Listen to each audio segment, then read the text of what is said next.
Happy Friday, everyone. Welcome back to WagerTalk TV. This is the KBO betting show. My name is Andrew McInnis, joined by Dave Cokin. Dave Cokin, a man on a 13-2-1 best bet run. How you doing, Dave? Just fine. Got the total in very easy. Winner on the Kiwoom KT under. I did add a -1 play on Lotte, and that didn't work out. Weird game. The Giants just had like 1,000 opportunities to put up big innings and just didn't do it in the game. They didn't play good defense, which cost them early, and they lost the ball game. But we roll on at 13-2-1 on the best bets. Is encouraging, and I've got my one play for Saturday up. Looks like it's going to be just the one play.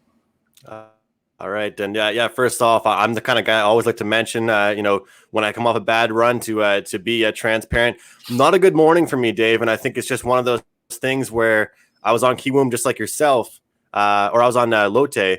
And it's one of those things where, you jump in the fire with the favorites and sometimes you're going to get burnt. And that's kind of what happened to me this morning. I thought that there was a good opportunity for some favorites. I like to be transparent to all the viewers out there. It wasn't the best morning for me, but the best thing is there's more games to get after here for the next day. So without further ado, we'll get right into it here, Dave.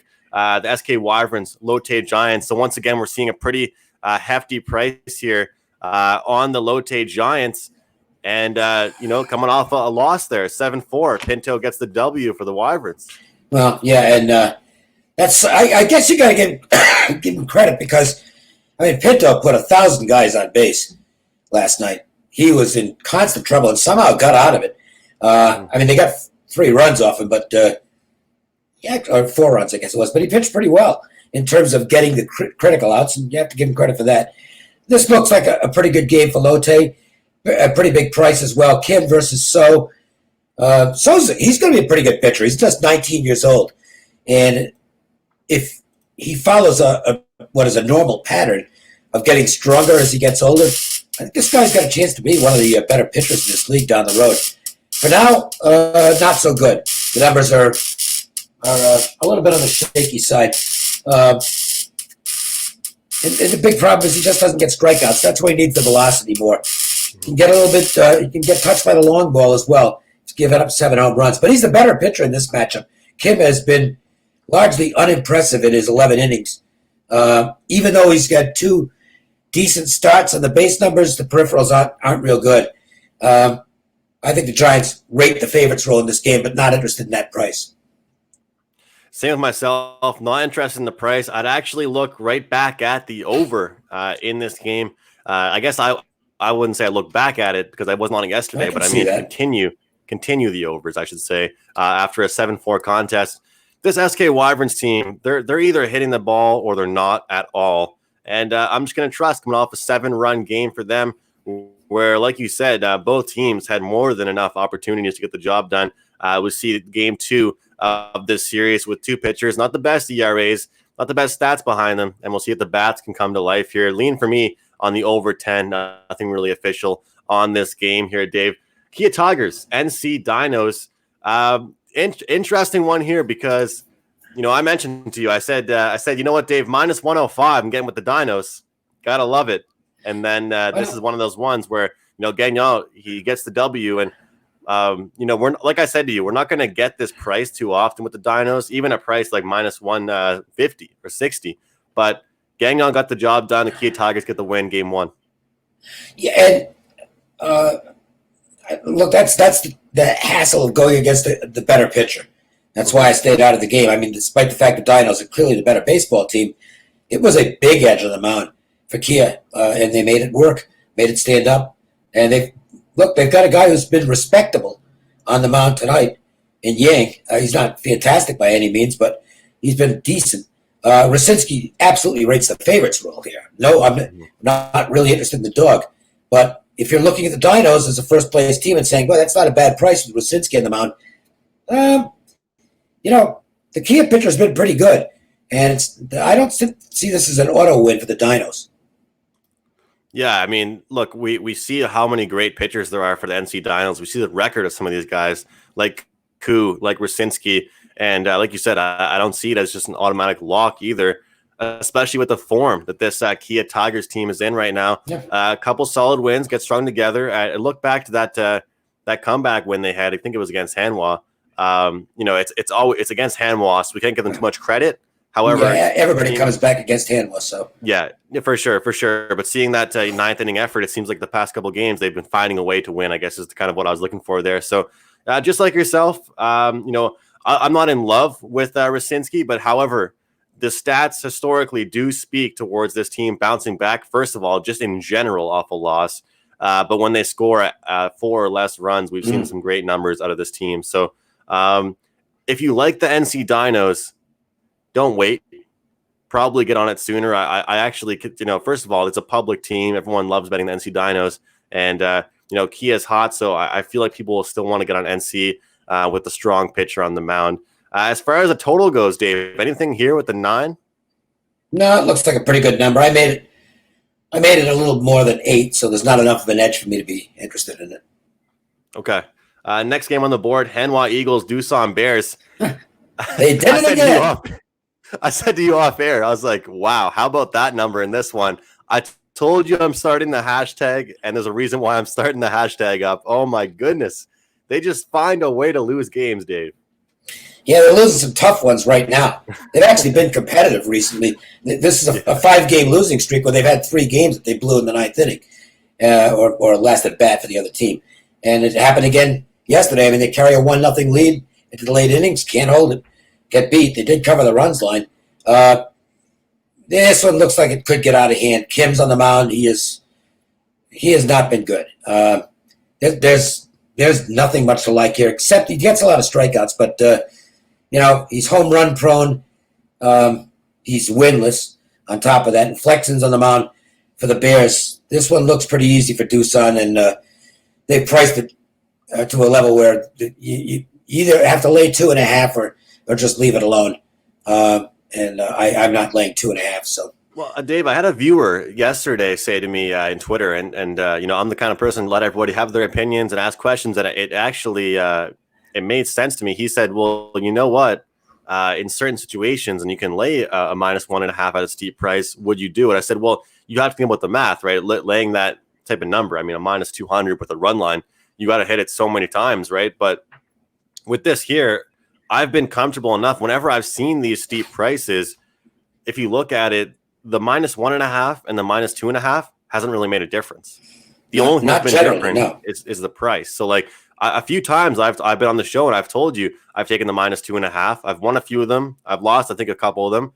But those losers are -115s or -110s and not -200. So, that's kind of the way I see it. But I still stay with my old philosophy. I got away from it a little bit earlier in KBO, and actually didn't work out.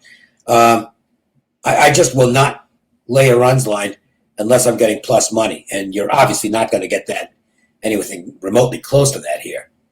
Right, definitely not. I had to mention it. I know you haven't really been the biggest fan of the home and away splits with some of these teams. I know it's not the biggest handicap, but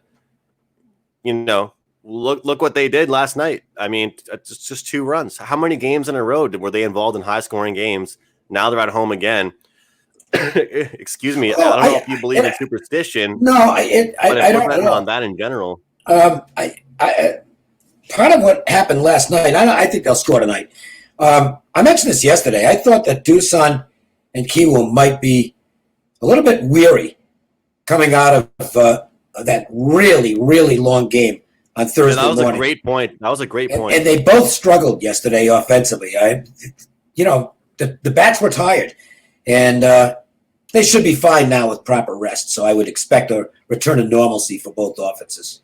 I'll be honest, Dave. We're going to talk about that series in a second, but after hearing you say that on the show, which is why sometimes, after I'll have 1 or 2 picks, but I might add a pick or 2 after our show. After discussing and breaking things down, I was weary about that Kiwoom and KT. I liked it, but the travel factor is a good thing. Is very important to handicap. But from a price perspective, and I know we don't want to overuse the word value, but recently we've actually been able to get some decent underdog prices on the KT Wiz.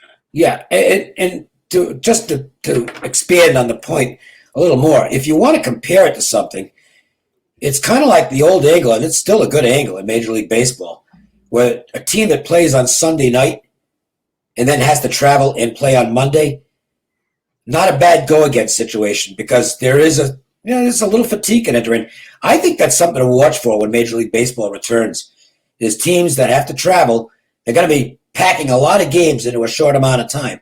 Right. Teams that have to travel, even if it's traveling back home, it's still travel. Travel off a really long game or just some kind of a crazy game the night before. You might see a carryover and not much offense out of them the next day. Won't affect the starting pitcher because the starting pitcher didn't have to do anything, but it can affect the offense. Right. If you have the WagerTalk.com page up on your laptop or mobile device, computer at home, you can see on my personal homepage brick, I have it listed, a package for Dave, Cokin, and myself combined together in the KBO at one great price. So we've been mentioning that. And personally, myself, I think Dave as well, we were kind of wondering ourselves where to find that. And I was able to find it and post that up. So I'll have that up there along with some personal picks. So grab Dave's picks. He's been really hot. Grab an all access or grab both of us all together for a really great deal. And I would probably only have one play on Saturday. I've already posted it. It's $9. It is a best bet, and hopefully can get that record to 14-2-1. Okay. Next one here, LG Twins, Samsung Lions. Line movement here. Some big movement in this game for sure. It's like I mentioned to everybody on the show all the time, the live viewers, it's really important to make sure you know which way numbers are going, what they started at, where they are right now. I just wanted to get your thoughts here. First off, before you break down the game, what do you think about these pitchers here? I mean, what are your thoughts on Lim? That's the key to the game. Because right now he's looking solid. He is looking sharp right now. And but one of the things, do you want to bet on this LG Twins team right now, just finding ways to lose? Yeah, they're not playing very good ball, and blow a 5-0 lead in what turned out to be a shortened game. And by the way, there's your bad beat of the year in KBO. If you bet the over in the Friday game, it's a push, even though it's a 9-7 final. The game was stopped and was called final after 7.5 innings. It's got to go 9 or 8.5 if the home team's ahead for a total to be a result either way. So really bad luck if you had the over in that game, but that's the nature of the beast sometimes. So in this game, you've got Lim, and I mentioned earlier with the young pitcher for Lotte, as he gets a little older, he's probably going to get a little stronger. That's what's happened to Lim this season. His fastball velocity, I didn't know about what his fastball velocity was previously because I hadn't followed KBO until this season, but it's ticked up from where it was. So he's getting bigger and stronger, and it's making him more effective. He's got some pretty good numbers. Less than a hit, just about a hit per inning, I should say. That walks to strikeout is excellent. 12 walks and 50 strikeouts. That's the kind of ratio I like to look at. The flip side is Ho, young pitcher for Samsung, 2-0, 3.60. He is right now performing a high wire act. In 20 innings, he's given up 22 hits and 13 walks with only 7 strikeouts. So he has what you would call an unsustainable 88% strand rate. There's going to be some negative regression coming for this pitcher. It's just a question of when. The difficult part here is you've got an LG team that just is not exactly lighting it up right now and finding ways to lose games. They're on a 3-game losing streak. Samsung has won 4 in a row. But the line movement is on the LG side here, and I think that's directly related to the pitching matchup, which seemed to clearly favor the Twins. Yeah, you mentioned that lead that they blew. I mean, this is the team that I think you've talked ad nauseum about their injuries and the batting that we've seen from them and throughout their lineup. Samsung is a team that I was high on. I ended up going small on them last night and having that as a free play. But, to come back like that, I was praising their pitching, Dave. But now to win a game like that, it makes me scratch my head and wonder how I can really diagnose this team. And it's actually quite cool because the 2 matchups we saw this week, like for the 2 series, I should say, for teams, we've seen a lot of series where it's teams that are close in the standings. So the LG Twins right now, 28-23 on the season.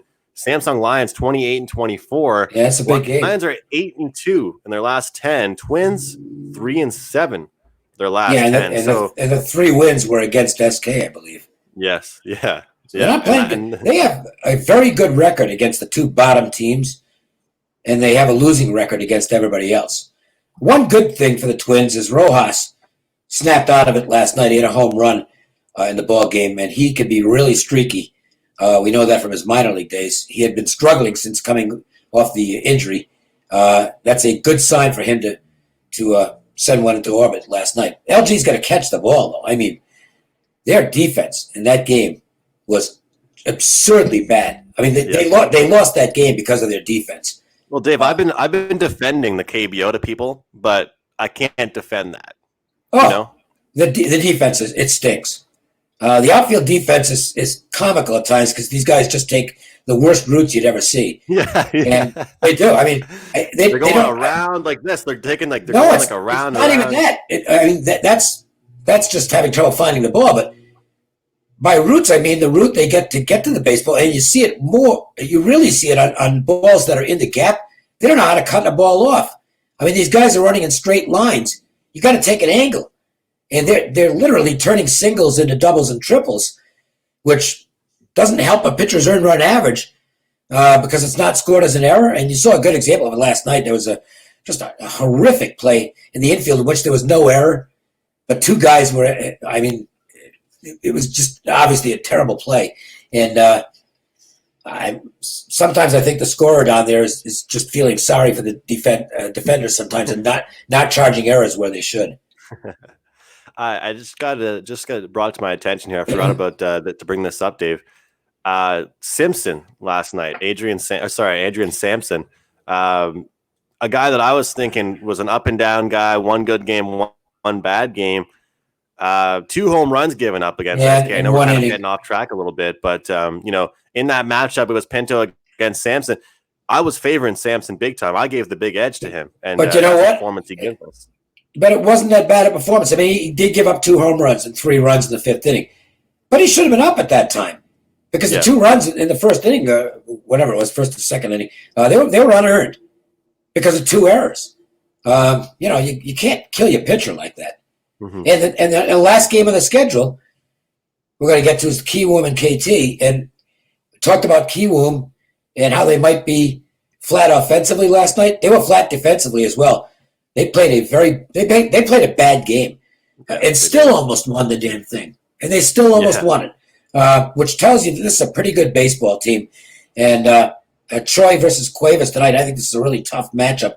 I couldn't come up with anything here, but I got my money playing the under in that Kiwoom KT game. I lean the under in this game, but I think I'm happy with getting my money out of that one, and I don't think I'm going to get involved in this one. This looks like a tough game, but I would expect the Heroes to play better than they did last night. They were not good this morning. So here's my approach. I like the under as well in this one, but the problem with me is that I look at how this game was played, and it was a bad game for Kiwoom hitting wise. It wasn't really a normal batting game at all for KT, especially throughout their entire lineup. So I just, part of me wonders if something's going to just click here in this one. But I like these pitching matchups. I actually like Cuevas. I think a lot of people aren't too high on him, but if you look at it, couple games where he's had some tough luck. It's been based off home runs. The one game against Hanwha he played, it was just 2 earned runs. But when he finds his control, like when he can challenge batters and really get confident on the mound, I think he's a quality pitcher. And Kiwoom has proved to us, they can put up some runs, they can score. But we'll see. I mean, you mentioned on the show yesterday, it was a travel spot. It was a good spot. Like you said, if you like KT, a lot of reasons you could have made for KT. But I think in this opportunity here, you got to ask yourself, is Kiwoom going to bounce back and get their act together? Or is this an opportunity for KT to keep things close once again? I know somebody that was on the KT Wiz plus 1.5 and got a pretty good number on that. That's a quality bet right there. That's a winning ticket. And if you want that for this game, it's actually minus 130. And I think if you look at Kiwoom, they'd probably be up there in the top 3 for teams that are actually playing in close one-run games. Don't hold me to that, but I think off the top of my head. But I'm going to go ahead and same as you, I lean to the under. For those of you out there, I like these pitching matchups. I like Choi versus Cuevas. And I'd actually possibly be looking at, depending on what the number is, Dave, I might be looking at a Kiwoom team total under here. If we get a 4.5 or 5.5, somewhere around that ballpark, I might look for a team total under and for KT to have a good pitching matchup or a pitching game here in this one. Happy Friday to all of you out there. Enjoy your weekend. Happy 4th of July to all the American That's followers. tomorrow, isn't it? Yes. I think so. Yeah, it is. I mean, the calendar on the only way I know the date is because of the calendar on my computer, and it says July 3rd. I've lost track of. It's kind of funny. I realized that at some point yesterday I had posted Friday KBO best bet when it was for Thursday. Well, Dave, I get confused because we constantly are like you and I both say last night, and then I'll say this morning. I'm just confused as to what day. I've been at home since March for the most part, and I actually do lose track of what day it is. Well, thank goodness for the KBO. If it wasn't for that, I wouldn't know what day it is. Yeah, exactly. All right, Dave, have a great weekend. I appreciate your time on the show, and we'll see you on Monday for our regular time, 4 p.m. Eastern. All of you viewers, have a great weekend. Stay safe, and good luck with your wagers.